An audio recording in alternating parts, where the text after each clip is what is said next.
Boa noite, estamos iniciando mais um Mesa Redonda Futebol Debate, segundo Mesa Redonda do ano e mais uma vez um programa muito especial. Hoje nós vamos discutir futebol brasileiro, fracasso do futebol brasileiro no ano passado, jogos de um nível técnico muito baixo, rendas pequenas, clubes cada vez mais com dificuldades financeiras, o 7-1 da Alemanha e as possibilidades pequenas de mudança. Boa noite, Chico Lang. Boa noite, Flávio Prado. Boa noite a todos vocês. É um prazer estar aqui com vocês de novo. E aqui entre nós, meus amigos, o futebol brasileiro está falido. O futebol brasileiro está em decadência. Se a economia brasileira encontra graves problemas para se reerguer esse ano, o futebol brasileiro, meu querido Flávio Prado, vai ter muito mais problema ainda. Porque a gente, na verdade, sabe que o futebol, ele faz parte de uma superestrutura, não faz parte de uma infraestrutura e depende de outras coisas para poder dar certo. Então, mais esse grande problema, além de todas as dívidas, todos os contratos mal feitos com os atletas e um regime que cabe até a pergunta, será que acabou mesmo a escravidão do jogador brasileiro no nosso país? Com a Lei Pelé, não sei, depois de tantos anos de lei, eu acho que se criou tanto dependência hoje dos empresários, da terceirização, que complicou de um jeito muito, mas muito grande. E acho que esse ano aqui nós vamos viver a falência de muitos clubes, infelizmente, e o desemprego de muitos jogadores. Abriu-se uma esperança. A esperança tem por nome Bom Senso FC.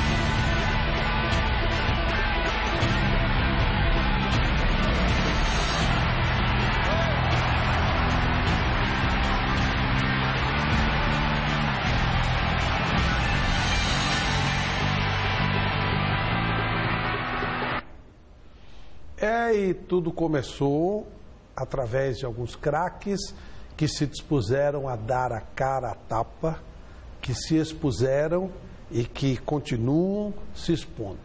Alex conta um pouco do que foi o começo do Bom Senso. Como surgiu o Bom Senso? Surgiu de uma maneira muito involuntária. Nós jogamos aqui em Curitiba Internacional. Ao fim do jogo fui trocar camiseta com o Juan, que é meu amigo de longa data, e perguntei para ele como é que estava sendo esse retorno dele depois de tanto tempo da Europa para jogar no Brasil.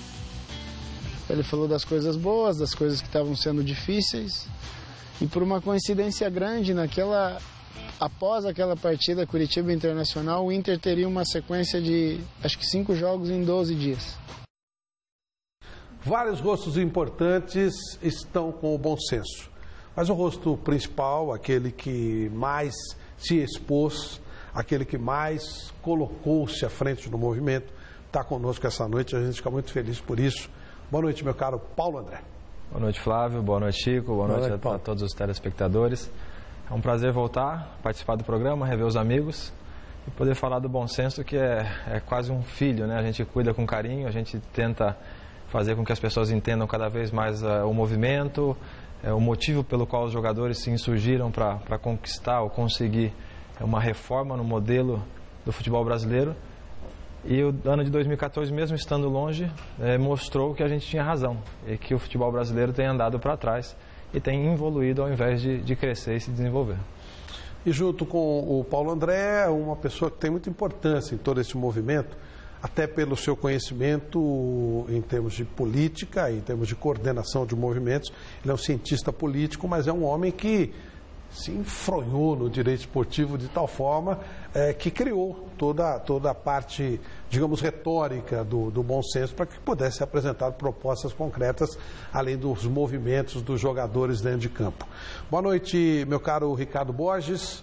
Como é que você entrou no Bom Senso FC, mesmo não sendo um jogador de futebol? Aliás, nem sendo um homem do futebol especificamente, não era, agora você é. Curioso, né? Às vezes eu acho que é destino, assim, porque desde a minha juventude eu sempre assisti programas esportivos, sempre me interessei muito. Fui fazer ciências sociais muito inspirado por alguns jornalistas, entre eles o Juca Kfouri. Mas depois disso o futebol acabou passando, virou só uma paixão como torcedor. E em 2013 eu conheci o Paulo, justamente porque eu coordenava um movimento por uma reforma política. O Paulo me procurou, não fui eu que fui atrás. E a gente começou a conversar sobre movimentos, sobre estrutura de movimentos, e acabou caminhando para a minha entrada aí no Bom Senso, para ajudá-lo a coordenar isso, enfim, estruturar um pouco mais o movimento. Bom, começando então o nosso debate, mais especificamente, Paulo, o Bom Senso foi vítima de uma traição no ano de 2014. Havia um contato, por um longo tempo, de políticos com vocês, a coisa parecia que estava caminhando e, de repente, vocês foram traídos. O que aconteceu exatamente? Há esperança de mudança nesse cenário? Sim, há esperança de mudança. O que aconteceu foi que, ao longo do ano, nós vínhamos negociando a lei de responsabilidade fiscal, especificamente com os clubes e com a CBF. Inicialmente, o representante indicado pela CBF era o Wilson Ribeiro, presidente do Curitiba, e posteriormente, já na última reunião, uma reunião na sede da CBF, que durou praticamente 7 horas, e ali havia o deputado Vicente Cândido, havia um diretor executivo da Odebrecht, havia representantes da CBF e dos clubes também, além de outros integrantes, juntamente com a equipe do Bom Senso. As partes chegaram praticamente num acordo, tendo 2 pontos que se distanciavam, mas a gente já estava satisfeito. O que aconteceu foi que na semana seguinte, essa equipe da CBF e dos clubes apresentou uma proposta ao governo completamente diferente daquilo que havia sido combinado. E nós assustamos e nós, mais uma vez, fomos a Brasília e freamos a tentativa de golpe, a tentativa de empurrar a goela abaixo aquele projeto que não condizia, primeiro, com o acordo e, segundo, com as contrapartidas mínimas necessárias e eficientes para que o governo pudesse liberar o parcelamento fiscal aos clubes. Então, mais uma vez, nós procuramos a presidência e a Casa Civil, que haviam nos dado sinal verde e haviam, naquele momento de uma audiência pública com a Dilma, mostrado interesse em defender o futebol brasileiro, via a proposta de emendas do Bom Senso, e ali nós voltamos ao jogo. Então, hoje, logo que cheguei da China, inclusive, tive na Casa Civil com o ministro do Mercadante e ouvi da boca dele que a proposta do governo viria muito alinhada com a proposta do Bom Senso. Nós já recebemos o projeto, inclusive, sugerimos algumas alterações e eventualmente, aí nos próximos dias, nos próximos meses, essa votação, o projeto deve ser anunciado e, quem sabe, a votação possa acontecer. O Ricardo, o que é que entrou que não podia entrar? Quais eram os pontos discordantes e o que aquela coisinha que fala, não, isso aqui não dá para ter acordo, já que eles queriam, inclusive, a chancela do Bom Senso por uma coisa completamente diferente do que o Bom Senso pretendia. O que o Bom Senso pretendia que eles não deram e queriam colocar vocês juntos? Então, a gente ficou em diálogo por 2, 3 meses, né? Porque saímos da segunda reunião com a presidenta Dilma com a missão de entrar em um acordo com os clubes. E estivemos abertos o tempo todo. Essa reunião que o Paulo citou, que aconteceu no Rio de Janeiro, que é uma reunião de fato 7 horas, começou às 11, acabou às 18, a gente colocou a lei num projetor e passou ponto a ponto, né? Tinha 2 discordâncias. E depois saímos de lá satisfeitos, passado um mês ali, eles enviaram uma outra proposta, desrespeitando aquilo que havia sido acordado. Os pontos mais graves são o adiamento das punições, né? Porque o modelo do fair play financeiro ele funciona com punições desportivas aos clubes que não cumprirem critérios básicos de gestão. Então, a nossa proposta pode ser implementada em 2016 e, como é um modelo escalonado, em 2017 os clubes inadimplentes já poderiam ser punidos. Os clubes jogam isso para 2019, né? Então um clube só seria efetivamente punido em 2020, segundo a proposta dos clubes. Outro ponto é a exclusão da CBF do artigo 18A da Lei Pelé. O artigo 18A entrou como uma medida provisória em 2013 e fala sobre a transparência e democracia nas entidades de administração do desporto. A CBF é a única entidade, a única modalidade que não se enquadra porque ela não recebe recurso público e nem isenção. E a gente faz questão que a CBF faça parte, né, que ela se enquadre no 18A, para que ela seja mais transparente, mais democrática, para que seus mandatos sejam limitados a 4 anos, apenas uma recondução, e também que garanta a presença de atletas no corpo diretivo da entidade. E esses foram os principais pontos alterados na proposta enviada dos clubes ao Ministério do Esporte. Chico, o que não causou estranheza nenhuma, né? O tal do 18A excluía a CBF vai largar essa mamata? De jeito nenhum. Claro que a gente esperava uma reação dessa, não podia ser diferente. Eu espero que vocês tenham sorte, mas acho que vai ser difícil. Em todos os casos, eu queria perguntar para o Paulo André o seguinte: Paulo André, você fez um movimento tão bonito, você esteve aqui no Troféu Mesa Redonda, recebeu o troféu, até porque você teve a coragem de tocar aqui em São Paulo, sozinho praticamente, o movimento, né? Foi um ponto alto. E, de repente, o Corinthians te vende para a China. Bom, mandaram você para o outro lado do mundo. Eu, com o Flávio Prado, conversando, falamos assim, não é possível, parece uma coisa combinada, né? Alguém chegou e falou, bom, esse é o líder, esse é o cara, então vamos sumir com ele. Então, para ficar não deixar nenhuma dúvida, né? Te mandaram para o futebol da China. É um negócio impressionante, uma coisa que não tem pé nem cabeça. Pelo menos desde então não tinha conversado com você e estranhei demais. Você entendeu essa sua venda do Corinthians para a China também como uma retaliação? Chico, eu já expliquei algumas vezes, assim, eu nunca sofri ameaça direta e nunca fui retaliado dentro do clube, tá? O que aconteceu, e eu tenho sido claro nessa explicação, é que desde dezembro de 2013 eu vinha tentando renovar meu contrato. Eu queria renovar por mais um ano e encerrar a carreira no Corinthians. E eu propus isso em dezembro para alguns diretores, falei com o Edu e o tempo foi passando. Reapresentei e em janeiro eu tinha uma proposta do Verona da Itália, por 2 anos e meio de contrato. O salário era praticamente a mesma coisa, tá? Mas eu tinha 1 ano e meio a mais de garantia de vencimento. Eu sentei com o Mano logo nos primeiros dias e disse a ele, olha, eu tenho essa proposta, eu não tenho interesse em sair, eu estou feliz aqui, eu tenho uma história no clube, eu não quero receber mais, mas eu gostaria de prolongar o contrato por mais um ano, só isso. O Mano falou, olha, eu não estava ciente da sua proposta, vou passar a diretoria e vocês conversam. Passado algum tempo, o meu empresário esteve lá e mostrou a proposta no papel, porque eles talvez estivessem desconfiando que a gente estava criando uma proposta para poder renovar o contrato. E mesmo assim não se posicionaram, sim ou não.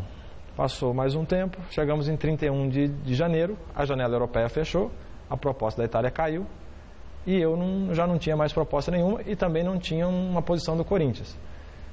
Pensei muito bem, achei que o silêncio da diretoria naquele momento já era uma resposta para mim e eu senti que as coisas estavam afunilando e eu estava numa sinuca de bico. Prontamente apareceu essa proposta da China e aí eu olhei, pesei, vi minha família, vi tudo o que eu tinha que decidir. E achei que era hora de partir porque a coisa podia ficar pior. Então, assim, foi isso que aconteceu. E não sei se houve influência externa sobre a não renovação ou não. Mas, de qualquer forma, eu não tinha para onde correr e acabei saindo pela China. É uma pena, porque você fez falta, uma tremenda falta. Sem dúvida. Para o futebol do sem Corinthians. Opa. Que depois que você saiu, o Corinthians não acertou a zaga. Tentou acertar e não conseguiu. Isso é uma prova que os nossos cartolas estão fechados politicamente. Então eu queria passar agora a bola para o nosso consultor político, né? Como é que você vê essa manipulação dos dirigentes? Eles são desunidos, mas quando você toca no ponto X, né, você ameaça esse poder, eles se unem muito firme e partem para cima de quem está atacando. Você entende assim também ou eu que estou fazendo a teoria da conspiração? Eu não sei, sabe, Chico? Eu fico pensando, é claro que tem responsabilidade individual de cada um dos dirigentes no estado atual das coisas, mas tem um modelo que não funciona para ninguém. E é bem nesse sentido que o bom senso tem agido, né? A gente tem falado que o modelo não funciona, E quando a gente está falando, quando a gente fala do fair play financeiro, a gente está falando de colocar uma régua que valha para todos, né? Porque o sistema está colocado de tal forma que os clubes competem entre si, né? Existe um clubismo, uma rixa desnecessária muitas vezes, né? Porque por mais que eles devam competir, né, eles também têm que colaborar entre si para que eles tenham um campeonato mais forte. Às vezes essa falta de visão que os dirigentes acabam tendo porque tem um modelo absolutamente fragmentado. Mas outra coisa que eu ia te perguntar, Ricardo, você veja que todos os nossos grandes líderes, por exemplo, o caso do Paulo André, agora pela explicação que ele deu, ele foi esperto. Você mandou para a China antes que complicassem a vida dele. Mas nós tivemos outros líderes antes dele. O Afonsinho talvez tenha sido o primeiro, né, a tentar dar um grito de independência. Naquela época era mais fácil, porque o jogador era totalmente ligado ao clube, né, praticamente um escravo. Aí depois do Afonsinho veio o Sócrates, né, e o que eu me lembro foram os dois que começaram a questionar essa estrutura. E o Paulo André, mais concretamente, e o Alex, né, também, vamos falar a verdade. Não, o pessoal do bom senso, de modo geral, também. Do modo geral. Né? O Dida, o Prazo, o jogadores César, que tiveram lá fora, tá que nem o Paulo, né, que teve uma experiência na França muito boa, né? O Dida teve na Itália, o Alex teve na Turquia, né, que são países onde o jogador é mais bem tratado. Então, isso que eu queria colocar para você. Como é que você vê essa postura desses jogadores que estavam no futebol do exterior e voltaram para cá?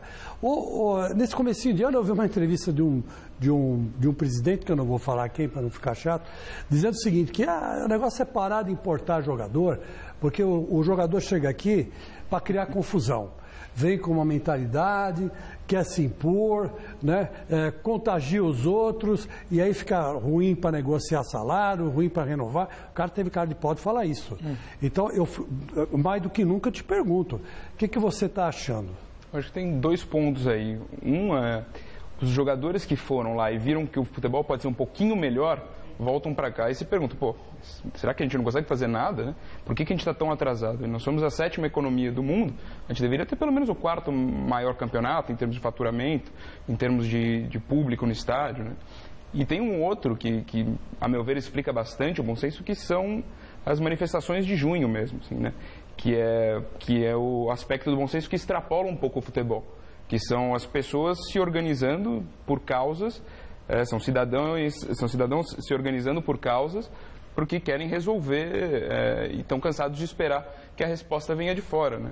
Porque entendem que se continuarem esperando nada vai acontecer. Eu acho que é por aí que eu explicaria, tem esses dois pontos. Nós temos, você citou média de público, e o Brasil é o 18º no mundo em média de público. É claro que o último campeonato brasileiro subiu um pouquinho essa média. Nós estamos baseados ainda em dados de 2013, mas olha a diferença, 42.600 na Alemanha, Inglaterra 35.000, Espanha 28, México 24, Itália 23, Estados Unidos 18.000, Austrália 12.990 e o Brasil é o 18º lugar. Apenas 12.090. Olha só, aí que olha só, pede para a Austrália e pede para os Estados Unidos. Como é que você explica isso, Paulo? São vários fatores, né? Primeiro, o produto ele não tem credibilidade nenhuma. A violência nos estádios assusta as famílias, assusta os torcedores de bem. O jogo dentro de campo já não é tão atrativo. As condições dos estádios, especialmente até 2013, eram ruins, na maioria deles. Ou seja, são vários fatores que deveriam ser fatos preocupantes para a entidade que organiza a competição, que deveria exigir um pouco mais dos clubes na organização dos eventos e quando recebem os torcedores, mas nada é feito. A gente vai levando, o estádio sempre atinge um mínimo de condição necessária para funcionar, e a gente vai vendo que os Estados Unidos, que aqui está com 18.000, no ano de 2014 subiu a 25, ou seja, um crescimento impressionante. Enquanto o Brasil sobe a 14.000 porque tem as novas arenas e a curiosidade do povo de ir lá ver o que está acontecendo. O cara vai ver o estádio. Vai ver o estádio e não vai ver o jogo. Ou seja, o produto está muito abaixo do potencial que ele tem. E foi mais ou menos nesse intuito, nesse sentido de mostrar isso, que nós começamos esse movimento com o Juan, com o Alex, com o Dida, com o Praz, com todos esses jogadores que vocês também já citaram. E a gente, pela experiência que nós tivemos no exterior, nós sabíamos e nós sabemos que pode se fazer algo muito melhor. Nós temos o pé de obra, nós temos o mais difícil, que é o talento. Agora ele precisa ser melhor trabalhado na formação, ele precisa ser melhor treinado já na fase adulta, ele precisa ter tempo para descanso e tempo para treinamento na parte tática, na parte técnica. Ou seja, são fatores pequenos que às vezes passam desapercebidos, ou são detalhes que para a grande massa ou para o torcedor pode parecer, isso é bobagem, isso é besteira, mas no fundo, quando você vê o Kaká voltar, o Michel Bastos voltar, jogadores que tiveram sucesso lá fora, são exatamente esses pontos que eles tocam nas entrevistas. Então a gente chama atenção para isso. A gente acredita que das maiores virtudes ou dos maiores bem-feitos do bom senso foi aumentar o nível de discussão. Ou seja, hoje todo mundo fala do calendário. Hoje todo mundo fala de alguns outros problemas que foram levantados pelo bom senso. Aliás, nós temos aí um depoimento do Dida, que é um dos líderes do movimento, a proposta de calendário. Vamos acompanhar. Nosso carro-chefe na nossa manifestação é que, de alguma maneira, existe esse calendário para esses milhares de atletas que jogam e que se jogam apenas 3 meses. Então, essas dificuldades maiores que eles passam e que são submetidos até receber salários baixos e até, às vezes, nem receberem, né, justamente atrapalha a vida desses atletas. Então, nós que estamos aí no futebol de elite, lutamos principalmente por esses atletas para que eles tenham esse calendário.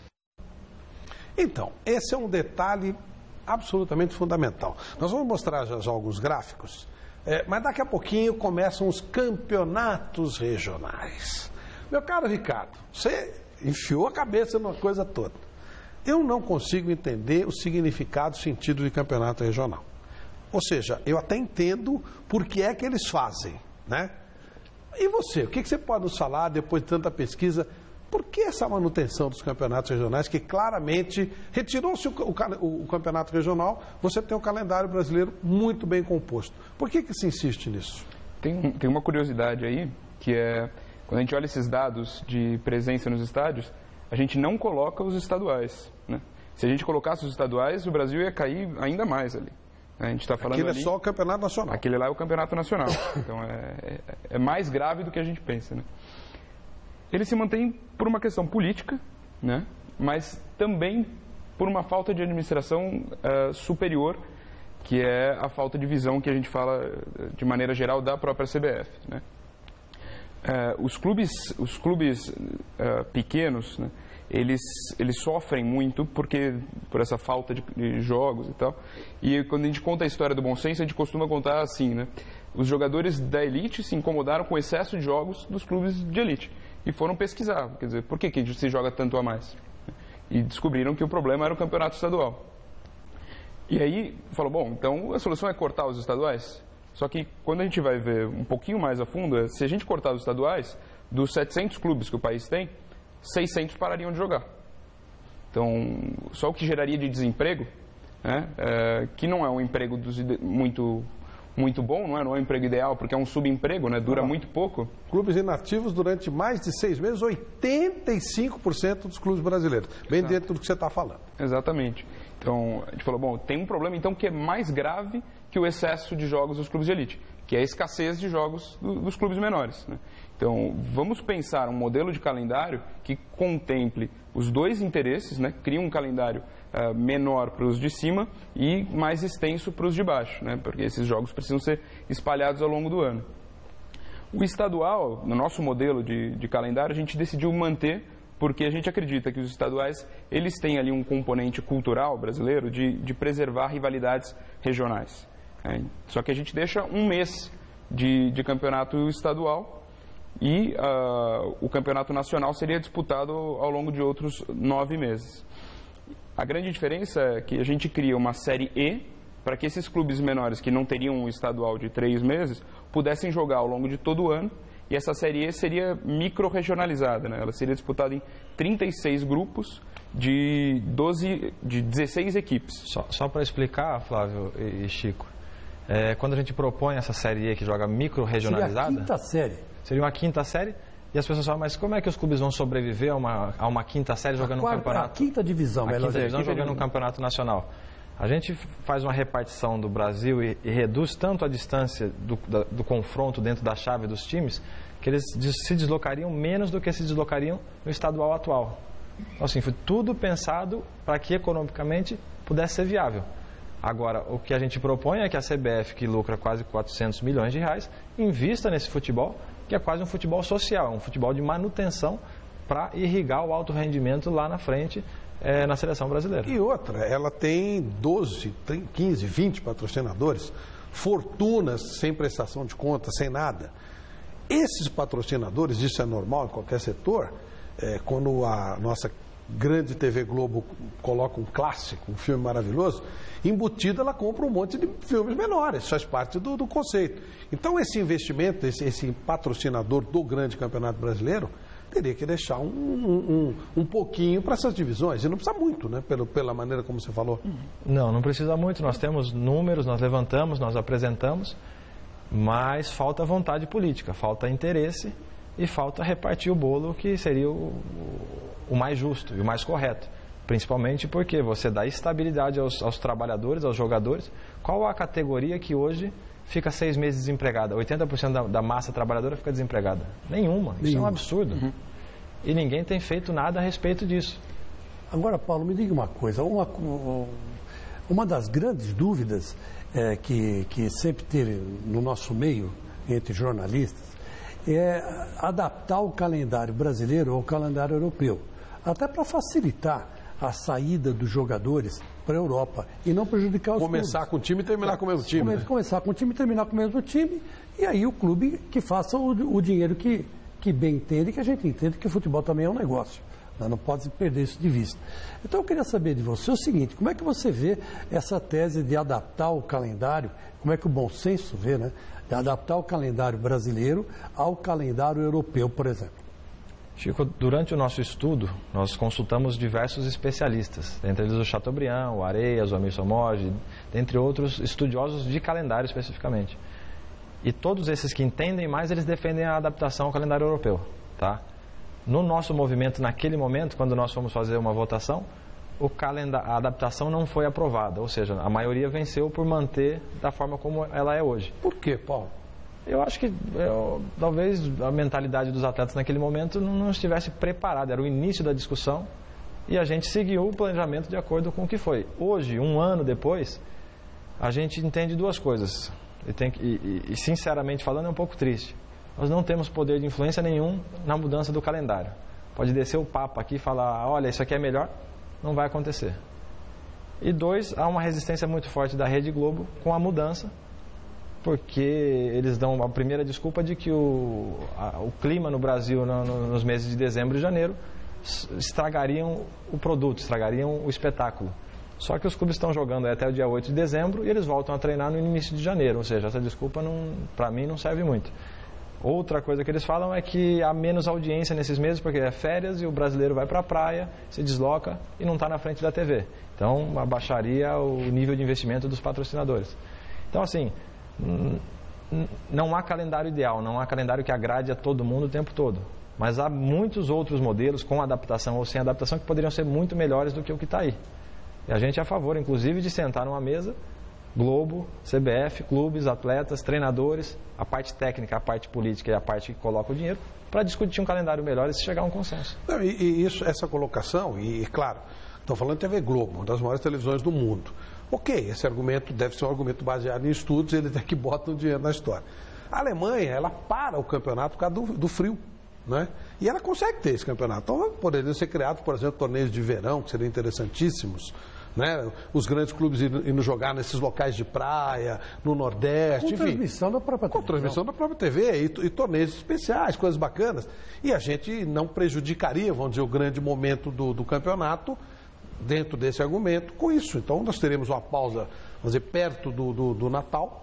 E aí voltaríamos depois do Carnaval, por exemplo. Dá para fazer isso, dá para você, né? Dá para se criar. É a adaptação do calendário. Eu costumo contar, na França, em 2007, houve uma eleição e os clubes, pensando financeiramente no modelo inglês, que joga no Natal e no Ano Novo, os clubes franceses queriam jogar nessa data, porque para eles seria muito mais rentável. Então eles foram à federação, reclamaram e o sindicato dos atletas foi defender os atletas.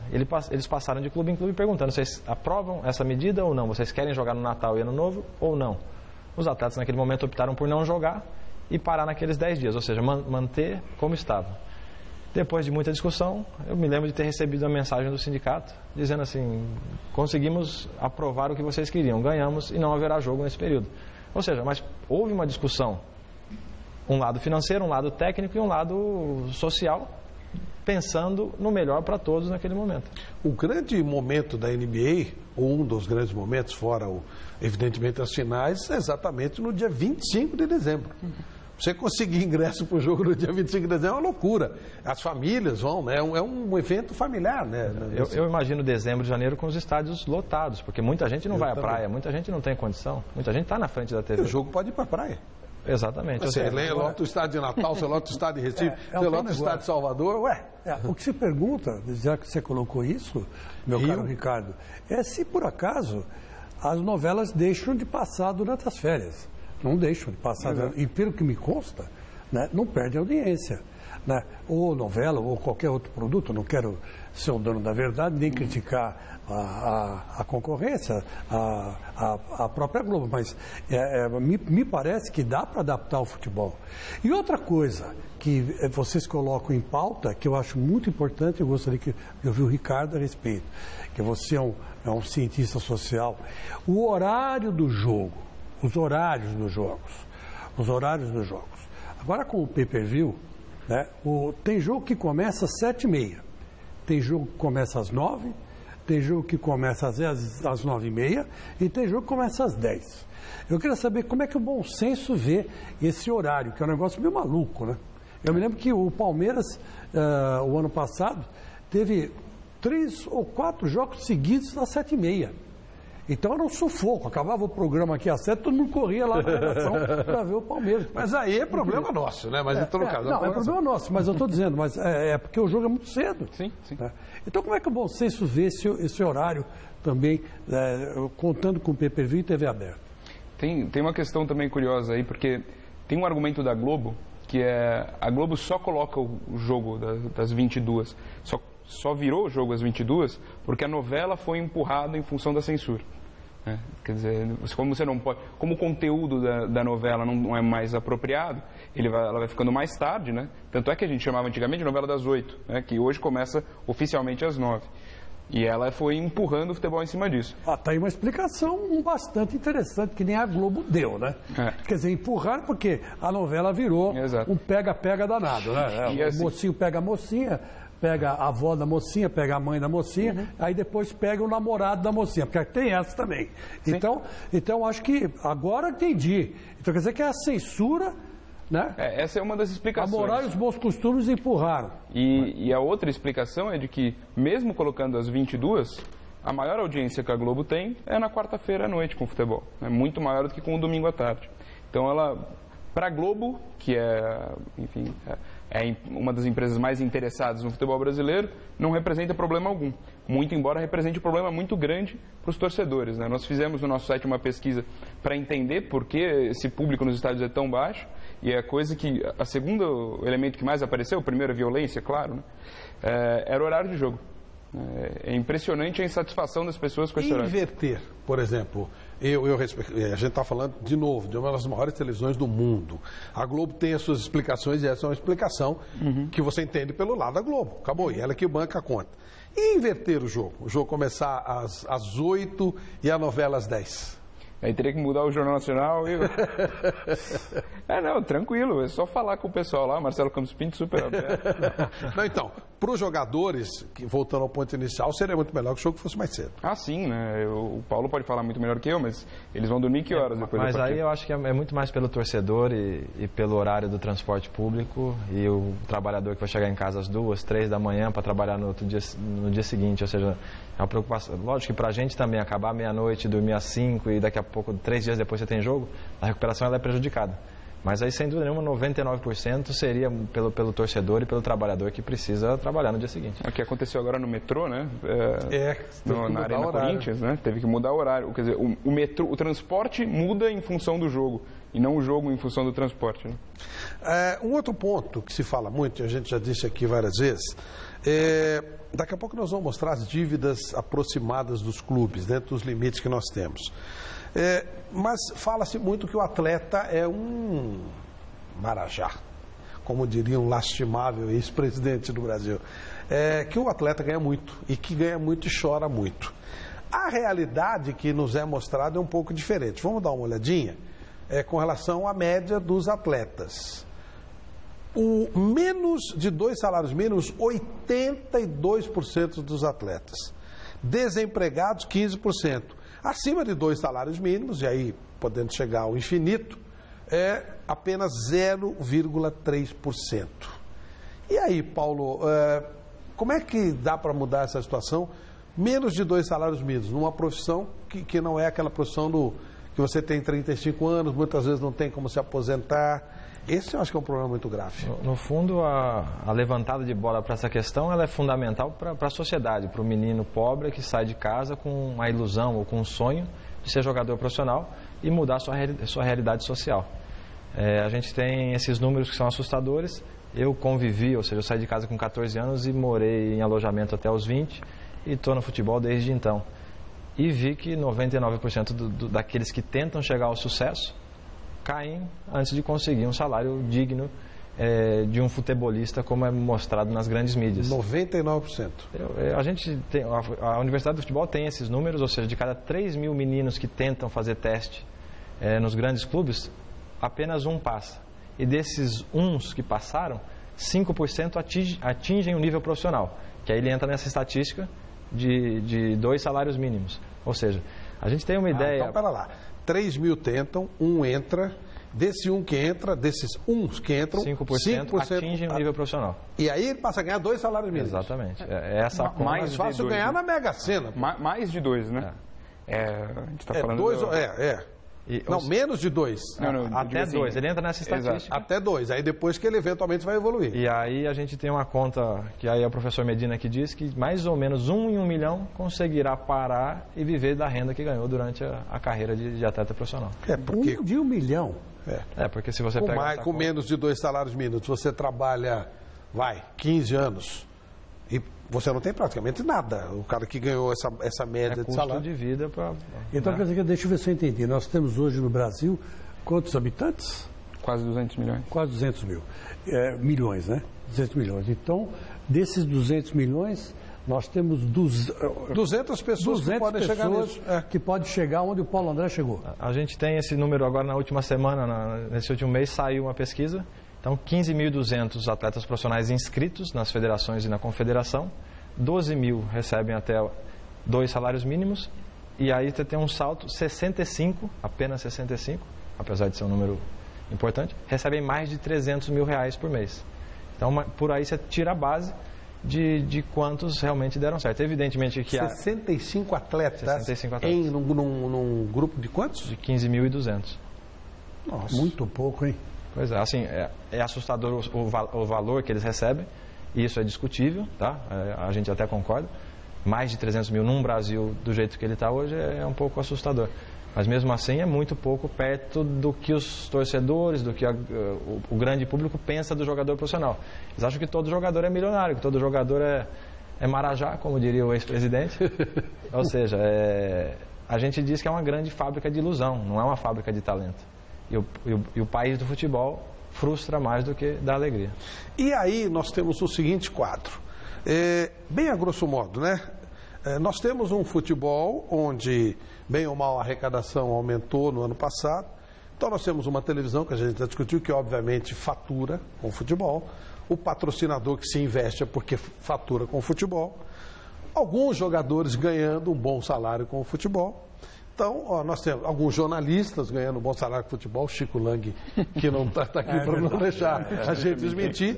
Então, nós temos o jogador ganha, o patrocinador ganha, a televisão ganha, o jornalista ganha, e o clube que gera tudo isso está na miséria.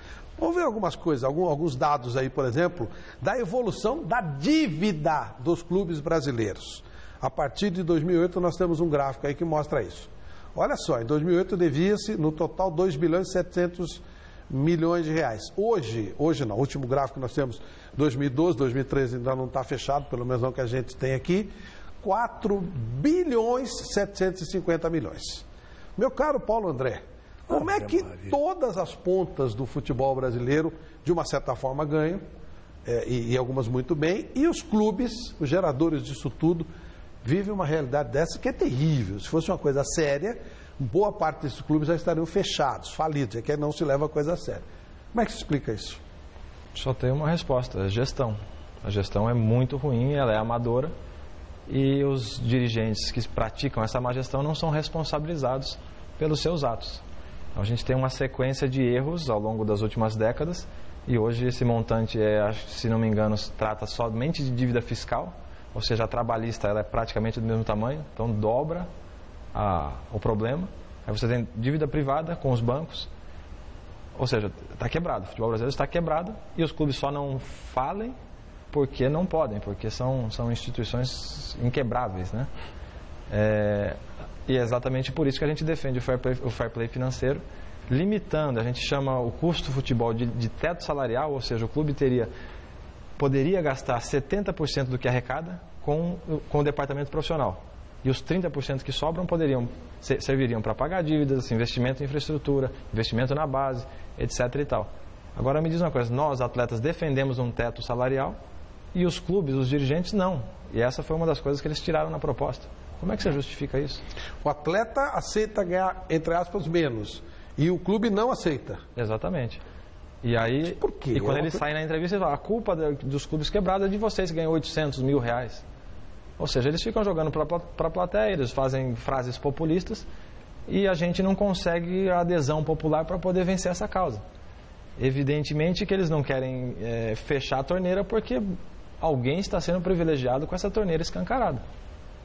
Agora... E aí já vai um pouco de... Nós estamos trabalhando com números, etc., mas esse montante enorme realmente entra para os atletas? Ou essa má gestão passa por desvios, por torneiras abertas, furos nesse encanamento? Porque não é possível. Tanto dinheiro que passa pelo clube, e o clube nunca tem dinheiro. E nós estamos vendo aí a realidade de salários. Você diz, e a gente sabe, os atletas acham que tem que diminuir a folha de pagamento. E os clubes não aceitam. Não é uma equação que bate. Deve ter algum boi na linha, como se dizia algum tempo atrás. O que acontece, Flávio, que a gente tem visto, é que o clube A contrata um jogador por 50. O clube B vai lá e pega esse mesmo jogador e fala, eu te pago 100, vem pra cá. E nesse momento em que ele vai pra lá, ele não recebe o 100. Na próxima vez que esse clube B vai buscar o jogador no clube A, ele fala, eu te pago 100, o clube A fala, quer saber? Já que não é para pagar, eu pago 80 para você ficar aqui. Mas ele também não tem 80 para pagar. Então virou um efeito cascata, uma competição completamente antidesportiva, com gente prometendo que não pode pagar. E esse custo do futebol que a gente quer limitar em 70%, nos últimos anos teve clube que gastou 117% do que arrecadou. Ou seja, é impossível, é inviável. E a dívida que fez, que não pagou, vai tramitar na justiça, daqui a pouco é um outro presidente e fica por elas mesmas. Então é isso que a gente está tentando mudar, essa organização de boa governança que a gente está tentando impor via lei fiscal. Aí eu lembrei da frase do Vampeta, desculpa, Ricardo. Me lembrei da frase do Vampeta quando estava jogando no Flamengo. O Flamengo finge que me paga e eu finjo que eu jogo. Né? Então está mais do que explicado o que você falou. Agora, você citou o Flamengo, foi uma frase do Vampeta, é claro, mas ressalte-se o Flamengo. O Flamengo foi um dos poucos times, através do seu Bandeira de Melo, né? Eduardo Bandeira. Isso. Que criou uma gestão profissional, com auditores profissionais, nem todos flamenguistas. Também entendi que o Palmeiras tentou fazer algo. O Cruzeiro está tentando, embora não na parte financeira, mas pelo menos está tentando ter algum projeto de gestão. E outros continuam cada vez mais esculhambados. Vamos retomar então com o tema bom senso. Paulo, no final, um pouquinho antes da gente ir para o intervalo, você passou por gestão. E você não é só um atleta preocupado com uma situação profissional. Você tem se aperfeiçoado, você fez um curso de gestão recentemente na Universidade de Futebol. Aliás, fez 2 vezes, né? Exatamente. Como é que você analisa a gestão no futebol brasileiro? Você que jogou em grandes equipes, numa das maiores daqui do futebol brasileiro, você que convive com essa gestão. E como é que você compara isso, por exemplo, com a gestão europeia? Bom, Flávio, eu acho que melhorou de alguns anos para cá. Alguns profissionais, criou-se esse cargo de executivo do futebol, de gerente do futebol, um cargo remunerado, com pessoas que vieram, alguns são ex-jogadores, vieram do futebol, e outros que vieram de fora e trouxeram algum conhecimento para dentro. O problema é que essa função ainda fica sob o sistema, fica sob o diretor de futebol, que é eleito, né, de maneira associativa na entidade, e debaixo do presidente. E aí, quando o presidente, torcedor, sente pressão do torcedor e da opinião pública, ele acaba cometendo equívocos. E esse gestor, esse gerente, não tem poder de veto, poder de voto nessa hora. Então, o modelo associativo dos clubes, que foi feito lá na década de 40, de Getúlio Vargas, para mim, ele não funciona. Há a possibilidade dos clubes virarem empresa, e aí sim, tem um CEO, como acontece na Inglaterra, como acontece em alguns outros lugares. E aí com poderes. Com poderes, mas também com deveres. E ele seria responsabilizado. Agora, o clube teria que dar lucro, como acontece na Liga Americana, por exemplo. Ou seja, há outros modelos que têm dado certo, e o modelo brasileiro, para mim, ele é fadado ao fracasso exatamente porque o presidente, que não é remunerado, e o diretor, que não é remunerado, são torcedores, muitas vezes incapazes de tomar as decisões de maneira correta. Ô André, só uma coisinha, em cima do que você estava dizendo, é bom lembrar do Ituano. O Ituano foi campeão paulista no ano passado. A única equipe paulista a levantar uma taça, né? Uma taça. E tem um dono, um ex-colega seu, né? Que é o Juninho Paulista. Como é que você vê? Me parece que de todos os clubes, esse aí, aqui em São Paulo, pelo menos, esse clube comprado pelo Juninho Paulista, com o dinheiro que ele ganhou durante a sua carreira profissional, parece que é uma coisa que já é uma realidade, né? É uma realidade. A gente tem um exemplo também do Audax, o próprio Red Bull, que é um que vão jogar Campeonato Paulista exatamente agora. Os dois agora na primeira divisão. O Audax, querendo ou não, foi legal de assistir nesse campeonato anterior, porque tinha um estilo diferente, uma bola mais trabalhada, tocada. Ou seja, há modelos de gestão que têm dado certo, mas são clubes... Fernando Diniz como técnico. Fernando Diniz.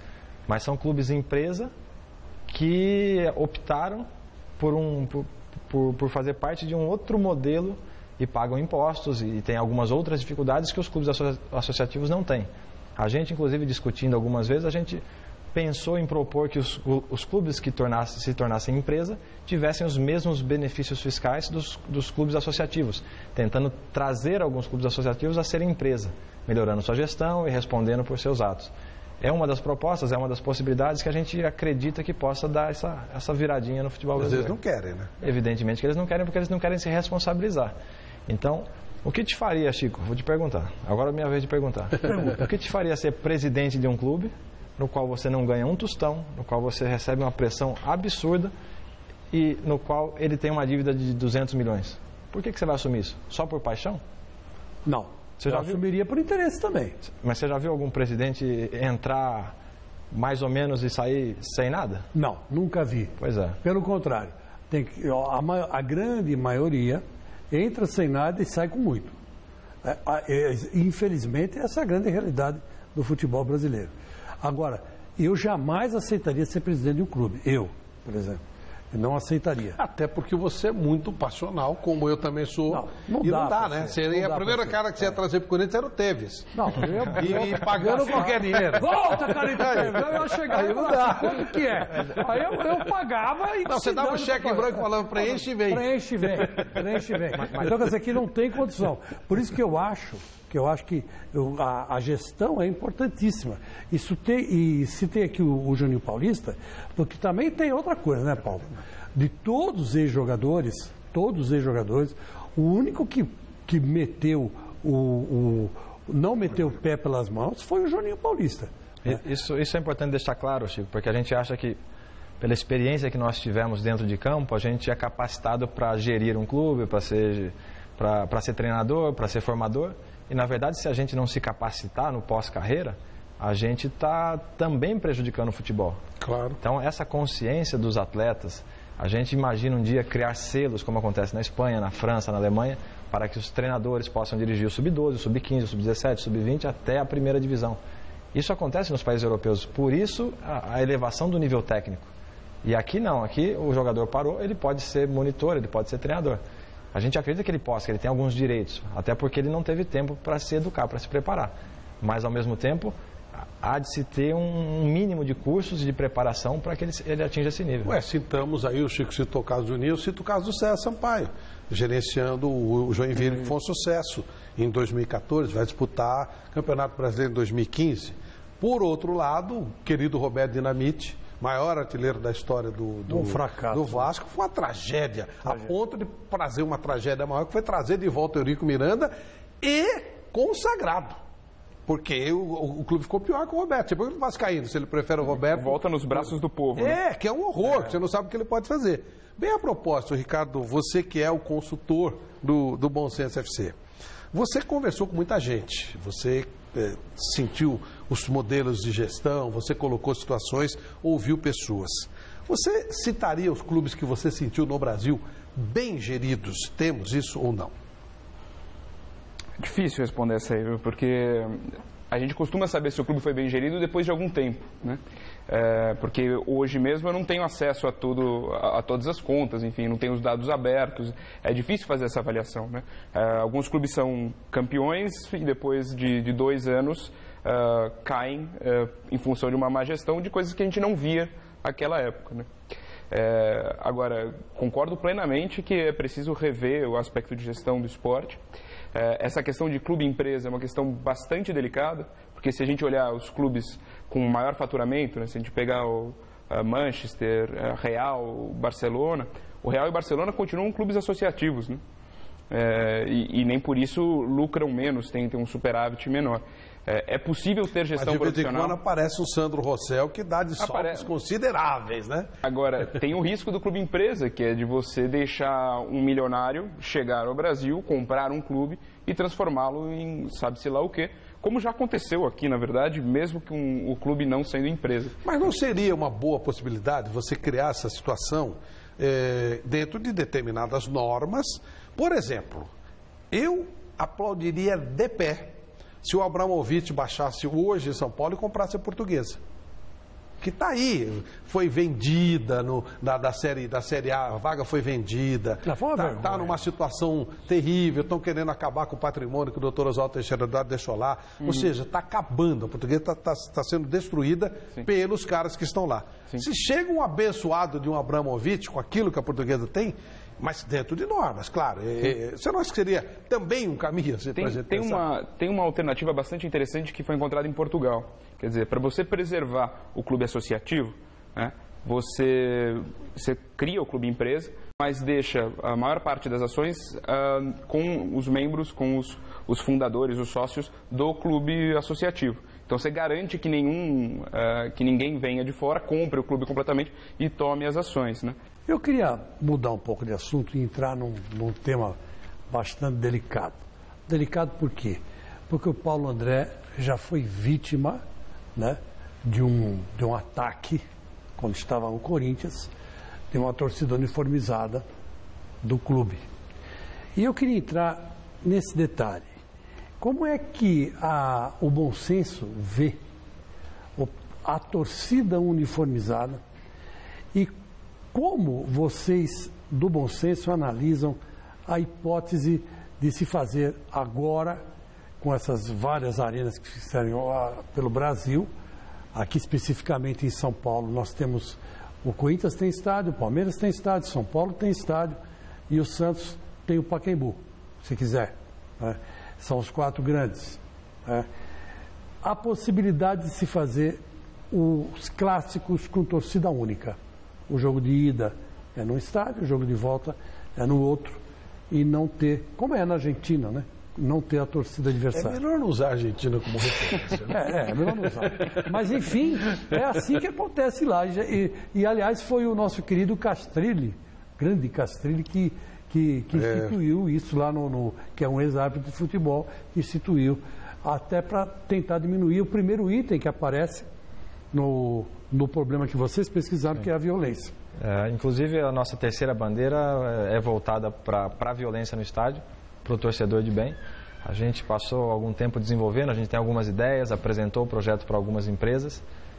Todos foram favoráveis, nos reunimos inclusive com a Associação das Torcidas Organizadas, mostrando o produto que talvez a gente venha a lançar ou oferecer. Ou seja, a gente conversa, a gente não sai e lança um negócio porque a gente acha que é legal, a gente tem conversado com todo mundo para chegar a um denominador comum que seja interessante para todas as partes, especialmente para o torcedor, que é quem mais vai se beneficiar disso. Com relação ao bom senso, a gente tem tentado focar na proposta de calendário e na proposta de fair play.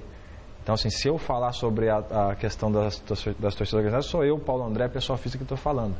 A gente tem tido um cuidado muito grande para que nenhum jogador tenha uma declaração um pouco mais desastrosa ou que não tenha sido consenso dentro do grupo sobre um tema específico que a gente não tenha votado, que a gente não tenha decidido.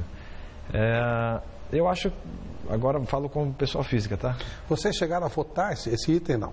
Não, estava em discussão. Então são opiniões pessoais. Então vamos ver o Ricardo também. O que você pensa? Eu acho o seguinte, eu acho que assim, nós não temos o direito de impedir pessoas de se unirem dentro de uma associação para defenderem, para lutarem por um clube, por um ideal. Ponto. Agora, eu acredito que deveria haver, ou deva haver, uma maior regulação das torcidas organizadas para que elas não sejam utilizadas como fonte criminal, como meio de ações ilícitas. Então, eu acho assim, se as torcidas organizadas teoricamente nasceram com o intuito de proteger o clube, a Gaviões foi isso, né? De proteger o clube foi um movimento contra a ditadura. Contra a ditadura. Foi uma maneira de se ter... E contra o Matheus, que eles consideravam ditador, o Flávio Lacerda, foi brilhante quando começou. Esse trabalho, Soares, esse trabalho Aprobato Machado. Esse trabalho do Flávio Lacerda, eu inclusive, curioso, né? Eu que detesto torcidas uniformizadas hoje, no começo conversava muito com o Flávio Lacerda. A ideia era boa, isso saiu para o outro lado. Então, resgatando essa ideia original, que era sensacional, eu acredito que as próprias organizadas, nesse intuito, poderiam dar um passo à frente e demonstrar seu interesse em fazer coisas positivas, coisas para o bem. Evidentemente que elas hoje estão cheias de ramificações e que a dificuldade é muito grande, os interesses talvez sejam outros, mas acho que também deveria partir de um consenso, de uma união de todos os membros do futebol e da CBF também, para que essa discussão se aprofundasse e a gente conseguisse ter pessoas que quisessem se organizar para torcer. Sim, isso é fundamental no futebol, mas desde que sejam determinações claras e uma regulamentação mais específica. Mas nesse caso, momento atual, o Paulo André organizando o Campeonato X, torcida única no Corinthians e Palmeiras, no São Paulo e Corinthians, no Palmeiras e Santos, ou não? Flávio, eu acho que no momento atual, pela dificuldade, por todas as outras tentativas que já existiram, tentando coibir a violência, eu acho que valeria o teste, acho interessante. Apesar de preferir duas torcidas defendendo seus interesses, mas de forma leal. E para você, Ricardo? Eu vou ter que ser otimista aqui. Eu acho que colocar uma torcida única é decretar a nossa falência completa como civilização. Mas aí, de novo, né? Deixar bem claro, minha opinião, Ricardo, não tem nada a ver com bom senso, isso ficou bem claro. Fizemos um parêntese no tema bom senso, embora vocês sejam no bom senso. Tanto porque eu acredito que boa parte da violência aconteça fora do estádio. Então, é muito difícil se controlar quem está lá para brigar, porque hoje em dia, com esse ambiente de hiperconexão, as pessoas elas marcam lugares para briga, independentemente do jogo. O jogo é uma desculpa, né? Eu acho que o problema da torcida organizada é um problema que vai também muito além do futebol. Agora, não é muito triste, Paulo? Por exemplo, a gente vai trabalhando na rádio, a gente abre o Mesa Redonda, aí manda uma matéria toda lá, o nosso repórter sai, chega lá no estádio, Corinthians e São Paulo, jogo esperado, aquela coisa toda. Aquele jogo, quando sai a tabela, você vai olhar para ver que dia é e tal. Aí o estádio está vazio. E aí você pega um Corinthians e, por exemplo, Linense, e o estádio está lotado. Não é uma coisa meio... Não é uma coisa fora do lugar aí, Paulo? É esquisito, né? O melhor espetáculo acaba sendo prejudicado porque as pessoas têm medo e sabem que o risco é maior. é de se pensar, a gente tem que pensar fora da caixinha, é isso que o Bom Senso tem feito, para tentar uma maneira legal de identificar o torcedor, de permitir que ele tenha um bilhete único, talvez, que ele consiga acessar. Ou seja, a gente está estudando, não dá para adiantar, até porque daqui a pouco vão falar que a gente está fazendo bilhete único do torcedor e vão criticar a gente. Não tem nada disso, pelo amor de Deus. Mas, de novo, o Bom Senso propõe alguma coisa, o Bom Senso discute. Quem está lá que deveria fazer isso, que recebe para isso, não está fazendo nada. Ricardo, quais são os pontos principais no aspecto do torcedor? O que é que as ideias do Bom Senso podem dar? É claro que tudo isso sendo colocado em prática, que é o que a gente torce, óbvio que o espetáculo vai melhorar, vai ser uma coisa diferente. Mas existem itens em que são focados exatamente os torcedores? Tem, como o Paulo já falou, tem sido estudado. Eu já estou afoito porque eu estou querendo lançar, o Paulo que me controla. Mas a ideia é de que a gente consiga dar mais segurança ao torcedor, porque assim, não é só a violência em si, é o medo da violência, né? Então, o torcedor que vai com família e tal, deixa de ir, não porque necessariamente ele tenha experimentado violência, mas é o temor, né? Todo aquele clima de rivalidade e tal. Então, nesse sentido, o Bom Senso, aí olhando mais para frente, tem que pensar também em campanhas ou em ações que promovam uma cultura de paz nos estádios entre torcidas, né? E os jogadores, eles são fundamentais nesse processo, com os exemplos dentro de campo e com ações fora dele para mostrar também. Muita gente fala, mas o Bom Senso só exige, o Bom Senso só quer, que os jogadores não têm oferecido contrapartidas aos clubes, ao futebol. E nesse intuito é que a gente vai tentar trazer todo mundo com ações bacanas para mostrar que a gente defende a paz e defende o torcedor de bem. Então, mas isso é outra coisa delicada. Chico e eu temos mais ou menos a mesma idade e a gente cansou de ver o Serginho Chulapa desafiava o César Maluco. Quem ganhar vai doar, não sei o quê. Aí, um pouco mais à frente... Luiz Pereira, né? Luiz Pereira, esse pessoal entrava. E hoje isso, com toda essa situação, acabou sendo visto como uma coisa perigosa. E eu temo, Paulo, que o futebol fique muito chato. A gente precisa tomar cuidado. É claro que todos nós queremos o fair play, óbvio, né? Ninguém quer violência, ninguém... Mas não está, às vezes, em algum momento, passando um pouco do ponto. Não estamos ficando um pouco chatos demais, aquela coisa do... Porque o gostoso... Por exemplo, o corintiano não é só torcer para o Corinthians, é torcer contra o Palmeiras. O São Paulino torcer contra o corintiano. E assim rivalidade. Rivalidade é uma coisa civilizada, mas é uma rivalidade. E eu estou ficando preocupado que a gente está ficando um pouco chato demais. O jogo está ficando muito chato, né? Aquela coisa você não pode fazer uma brincadeira, você não pode fazer uma provocação legal e tal. O que você pensa disso? Olha, Flávio, eu como zagueiro... eu acho que se o cara pedala, dribla, dá chapéu o tempo todo, ou ele propõe isso o tempo todo, ele está no direito dele, ele tem que fazer isso mesmo. Agora, quando está 3, 4-0 e vira aquela provocação, ou seja, você está fazendo isso aí só porque já acabou o jogo, você está garantido que você vai ganhar, aí eu acho que vai um pouco para o lado pessoal. É chato, é meio conservador, mas eu acredito que aí sim entra na falta de respeito. De novo, volto a dizer, se ele faz isso o jogo todo, ele tem que fazer o tempo todo e está no direito dele de dar caneta, de dar chapéu, de fazer o que ele quiser. Mas concordo com você também que as declarações que eram mais divertidas hoje são mais reservadas, até por instrução dos treinadores, dos assessores de imprensa, que evitam provocar a equipe adversária para não estimular a própria equipe. Ou seja, então tem um quê de competitividade aí, de inteligência, de estratégia dentro das declarações e da participação dos atletas nas entrevistas. Mas por exemplo, o debate clássico que acontecia e tivemos a oportunidade de trazer aqui no Mesa Redonda, que era fantástico, era o Cittadini, o Roque Cittadini de um lado, como diretor de futebol do Corinthians, e do outro, o Marco Aurélio Cunha, como diretor de futebol de São Paulo. Mas no altíssimo nível. No altíssimo nível. E eles Nossa, era uma coisa super agradável de ver. Duas pessoas muito falta isso no futebol. Divertidas. Houve um histórico fato, o Chico vai lembrar. Eu acho que a pessoa está... Hoje em dia, meu querido Ricardo, você que é sociólogo, eu acho que as pessoas perderam um pouco o bom humor, sabe? Levam muito a sério as coisas. Por exemplo, o futebol é um espetáculo, é um momento de lazer, mas nem sempre um clube pode ganhar. Sabe? Nem sempre um clube pode ganhar um título. E o que tem se perder? Sabe? O que tem se cair para a segunda divisão? O que tem se levar de 5? Faz parte, é um espetáculo. As pessoas perderam um pouco do humor, do bom humor. O futebol perdeu, é verdade. Antigamente tinha o bom humor. Chico, né? A gente ria com os jogadores. Né? Existia um grande comentarista, grande, carismático, trabalhou inclusive aqui na Gazeta, chamado Geraldo Bretas.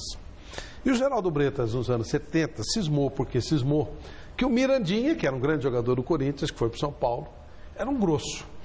E ele começou a fazer gol no São Paulo, no Corinthians ele não fazia, e todo mundo, o Mirandinha se recuperou, e o Bretas diz o seguinte, fez gol porque não jogou com o Palmeiras.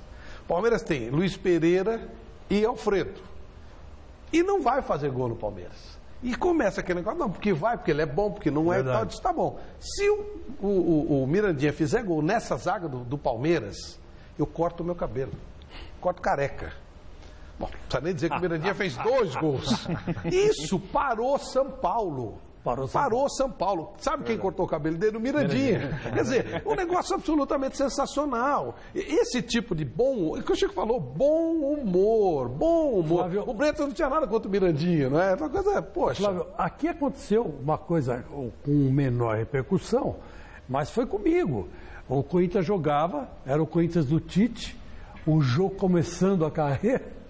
E o Corinthians do Tite precisava ganhar do Juventus de qualquer jeito. Não, era do Atlético Paranaense. Aí eu falei assim, é o seguinte, esse jogo não é de nada, esse moleque é uma brincadeira, uma gozação. Se ele marcar 2 gols nesse domingo, eu corto meu cabelo. O que aconteceu? 2-0 para o Corinthians, 2 gols do jogo. E o jogo com 17, 18 anos veio aqui no Mesa Redonda e me cortou o cabelo careca. Quer dizer, eu acho que isso ajuda o espetáculo. Uma brincadeira e foi super legal. Isso ajuda o espetáculo. Né? E hoje isso aí é visto, eu fico imaginando o Geraldo Bretas, se ele fizesse isso hoje, dentro dessa filosofia que a gente tem, fosse encontrado pela torcida uniformizada do São Paulo, já que o Miranda jogava no São Paulo, provavelmente ele seria assassinado. Não, e outra coisa, quem quiser, quem curte futebol, não pode deixar de assistir um filme antiquíssimo. Eu vou falar agora, vai levantar até a múmia, né? Mas é o corintiano com Mazzaropi, que é muito engraçado, porque tem uma hora que ele está ouvindo pelo rádio, né? O comentário do Geraldo Bretas, e ele pega e joga o rádio no telhado. Aí o Bretas de novo. Mas o rádio não quebra. Então, aí o que acontece? O Bretas continua falando, aí sobe no telhado para tentar pegar o rádio, e aí acontece uma pataquada atrás da outra. Mas isso era o bom humor. O futebol perdeu o bom humor. Eu escrevi... Então eu espero que o bom senso recupere isso, porque o futebol está muito chato. Escrevi um livro sobre o Djalma Santos. A gente chora, os caras se matam. E o grande Djalma Santos, ele era muito criticado por um outro grande corrente esportivo chamado Mário Moraes.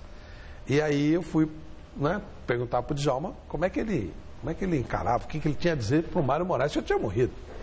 E ele disse assim, mas o Mário Moraes era um grande amigo meu. Mas espera aí, eu parei. Como é a história? Eu disse, não, ele era um grande amigo meu. Pô, mas esculhambar, isso é outra coisa. Você vê como é que são as coisas, Paulo? Como é que era um outro mundo? Era uma outra época e era mais saudável, né? Era mais aceitável. E eu era telespectador nessa época. Eu me divertia muito, mesmo com o Vampeta, com as brincadeiras, com o Paulo Nunes. Ou seja, mesmo sendo rivais, era divertido, era legal. Evidentemente que há uma preocupação hoje com a violência, você tem que tomar cuidado com as ações, com os gestos que você faz dentro de campo. Mas não pode perder o bom humor, isso de maneira nenhuma, porque futebol, na essência, é alegria, é felicidade. Mas eu até sou partidário de dizer que não pode se perder o bom humor na vida.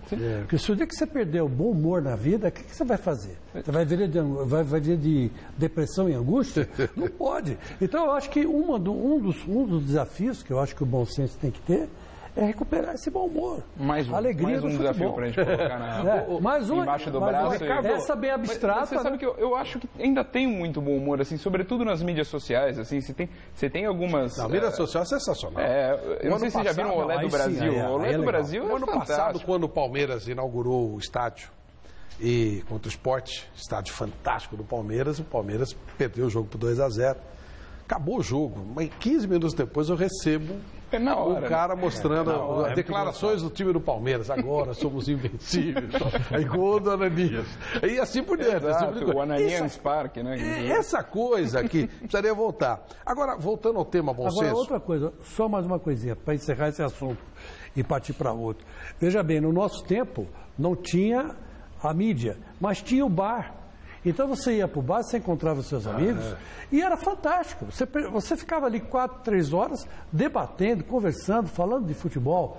Nós entrevistamos o Tite e o Muricy, que foram 2 ex-jogadores de futebol. E hoje são 2 grandes técnicos do futebol brasileiro. E eu me lembro muito bem do Muricy cabeludo. Sabe quantas vezes eu não sentei com ele, com o Serginho Chulapa, com o Zé Carlos, que era outro bolão, o Zé Carlos...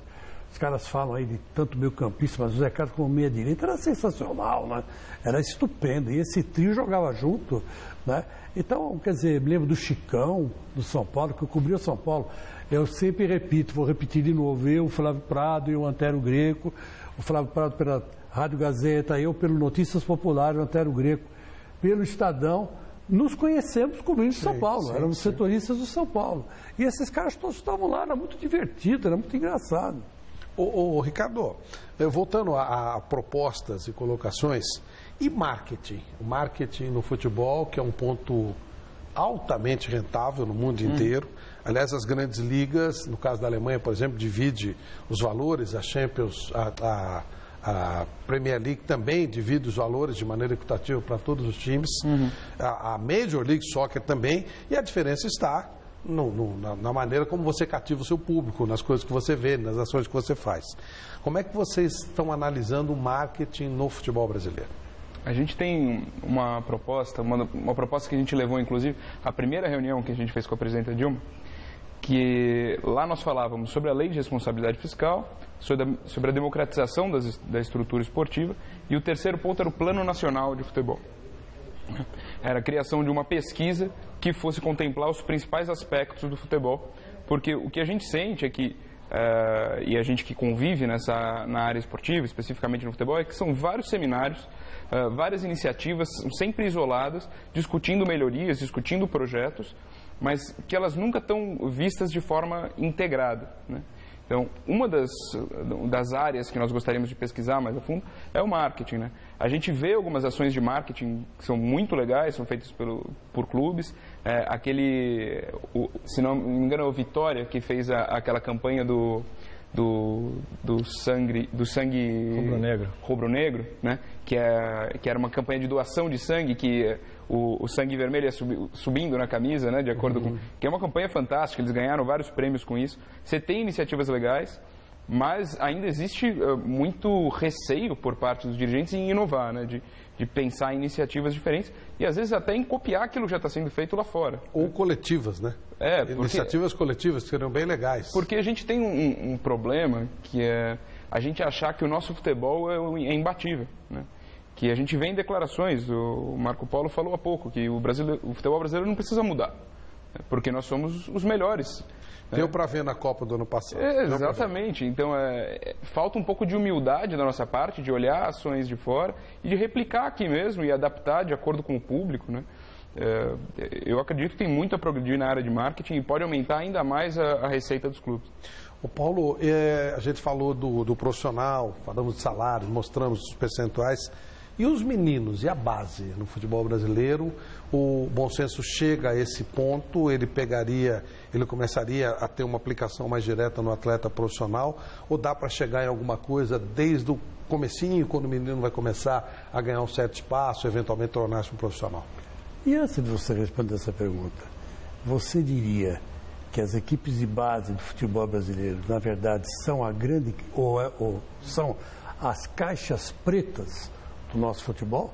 Pois é, Chico, eu acho que aí mora um grande problema, seja na fabricação do talento, Ele é muito mais natural, aquele talento que veio da rua e chegou no clube e deram força para ele seguir em frente, mas não foi desenvolvido ali. Ou seja, a nossa metodologia de treinamento ainda não é tão eficiente quanto a que foi desenvolvida lá fora, na Alemanha, na Espanha. Eles criaram, eles estudaram e falaram, olha, essa aqui é a nossa cultura, esse aqui é o nosso futebol. Holanda, Bélgica. É assim que a gente gosta. Vamos a própria Suíça, que não tem tradição. Suíça, tem um belo time. Ué, ganhou o Sub-17, né? O Mundial há pouco tempo. Ou seja, e a gente continua achando que o talento brota da terra. Quando, na verdade, a gente tem visto exemplo após exemplo, país após país, que ele é treinado, ele é desenvolvido. Então, mais uma vez, o bom senso ainda não chegou nisso. O Ricardo foi muito feliz citando o Plano Nacional, que seria uma discussão que englobaria todas as pessoas que acham, que entendem do assunto, que participam, cientistas, estudiosos, treinadores, todo mundo que realmente gosta e que enxerga que a mudança é necessária, para que a gente pudesse desenvolver não só o bom senso dos atletas, a gente quer que todo mundo participe. Isso, se a gente pede democratização na CBF, a gente também tem que oferecer democratização dentro dessa proposta para que todo mundo dê ali um pitaco e ajude a construir junto um futebol melhor. O 7-1 da Alemanha se deveu a essa falta de preparo, essa coisa de vamos fazer de qualquer jeito que acaba dando certo? Acho que o 7-1 foi um exagero. E eu disse logo depois desse resultado que o 7-1 me assustou tanto quanto me assustaria se o Brasil tivesse sido campeão.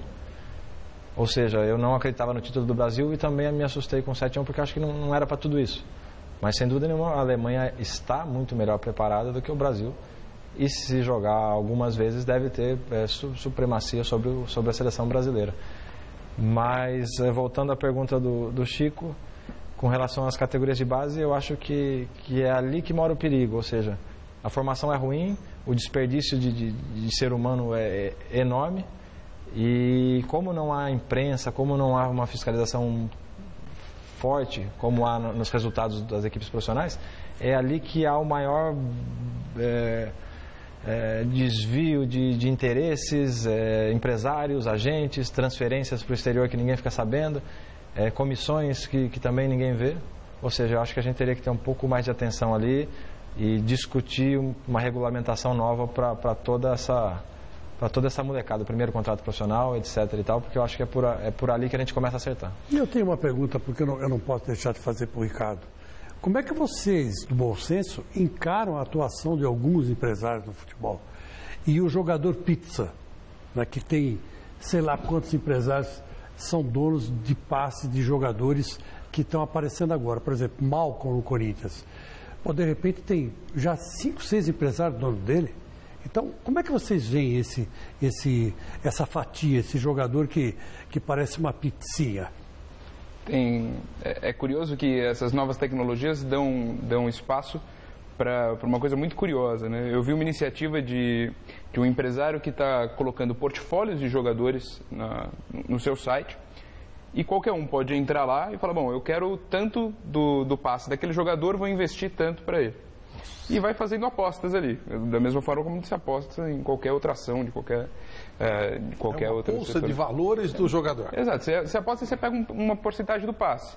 Aí se ele se valoriza, desvaloriza, você pode vender, enfim. É esse tipo de lógica que a falta de regulamentação permite, né? Enquanto nós não regulamentarmos isso, enquanto os responsáveis também não tomarem a frente, falarem, bom, a gente precisa resolver isso aqui, o Ministério do Esporte já mostrou inclinação a resolver, pelo menos debater mais sobre isso, né? A própria FIFA também já anunciou que deve regulamentar nos próximos anos definir uma posição da entidade. Agora, Chico, a gente tem que voltar um pouco para entender como é que esses caras entraram no futebol. Os clubes quebrados, endividados, adiantando todas as receitas possíveis, né? Chegaram em um momento em que eles não tinham salário para pagar, não tinham capital de giro para pagar o dia a dia do clube.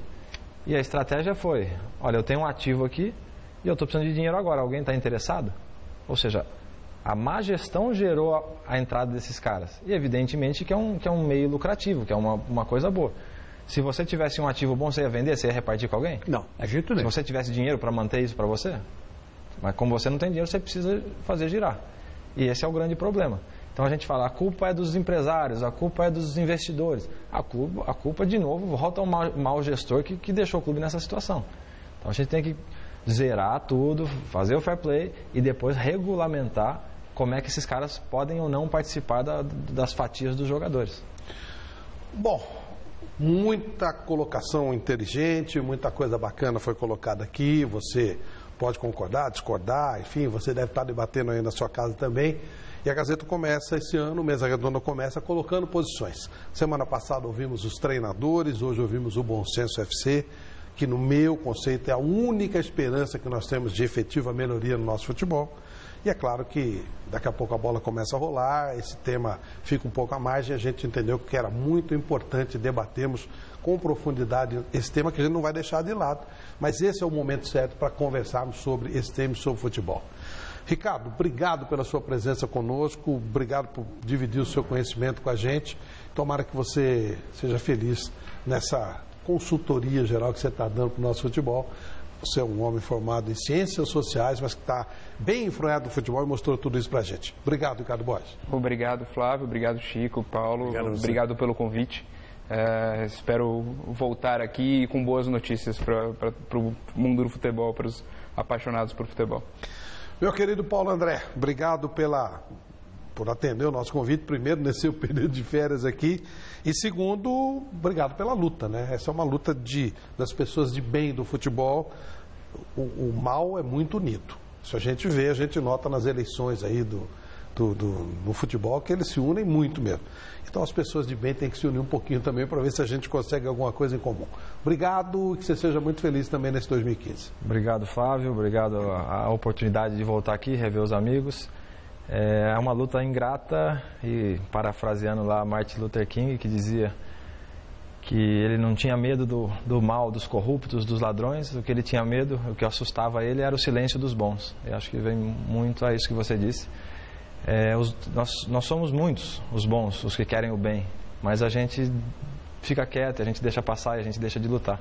Então convido a todos aí que gostam de futebol, que entendem que precisa haver mudança, que participem, que mandem e-mail, que escrevam, que estejam em Brasília quando nós estivermos lá, participando e ajudando o movimento a fazer força. Só com a pressão popular é que a gente consegue assustar os políticos para que eles tomem as decisões corretas. Obrigado. Um abraço, Chico. Um abraço a você também, Flávio. Obrigado. Amanhã, 10h30, tem o Super Esporte 40 Pasques e às 6 da tarde, o casal Michele Janela e Celso Cardoso com mais um Gazeta Esportivo. Estão muito felizes, hein? Um abraço sempre. Tchau, tchau. Tchau, tchau.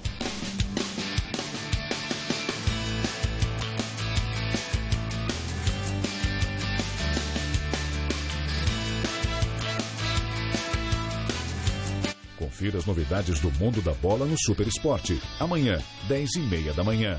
Assista agora. Vem comigo.